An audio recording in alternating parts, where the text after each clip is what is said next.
To understand the trajectory of a population, it helps to track a single human lifespan from day 0 to year 100. But when we apply this 100-year spectrum specifically to Pakistan, we hit an immediate mathematical paradox. Pakistan gained its independence in 1947, making the nation roughly 77 years old. This means anyone over the age of 77 was born before the nation legally existed. Tracking a 100-year lifespan here requires looking at human lives that completely outdate their own geographical borders. The faces of these oldest citizens serve as a living archive.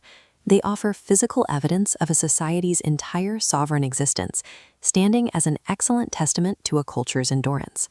To see how we reach that century mark, we start at day 0. Right now, Pakistan has a massive, booming youth population. This demographic operates in a fully digital ecosystem. The street-level reality they know is saturated with modern connectivity, neon markets, and instant communication. Because of their sheer numbers, the economic trajectory of the region rests squarely on their shoulders.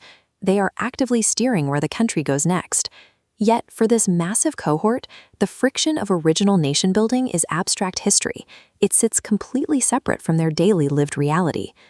Moving up the timeline, we find the middle bracket, citizens aged 30 to 70, born into the early decades of an independent state. They became the literal architects of the modern state. You see their influence in the physical transition from older settlements to rapid urbanization and public transit. They were tasked with absorbing a sudden influx of globalized technology while simultaneously keeping their traditional cultural practices intact. This dual experience makes them crucial translators. They are the only generation fluent in both their parents' ancient traditions and their children's digital habits. Their lived experience acts as the foundational bedrock, linking deep regional history directly to a rapidly modernizing identity. Finally, we reach the far end of the human timeline, the septuagenarians, nonagenarians, and centenarians.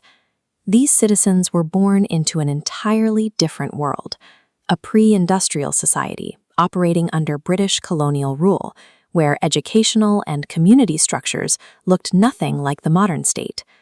In 1947, they survived the massive historical trauma of the partition, navigating intense population displacement and the drawing of new geographic borders.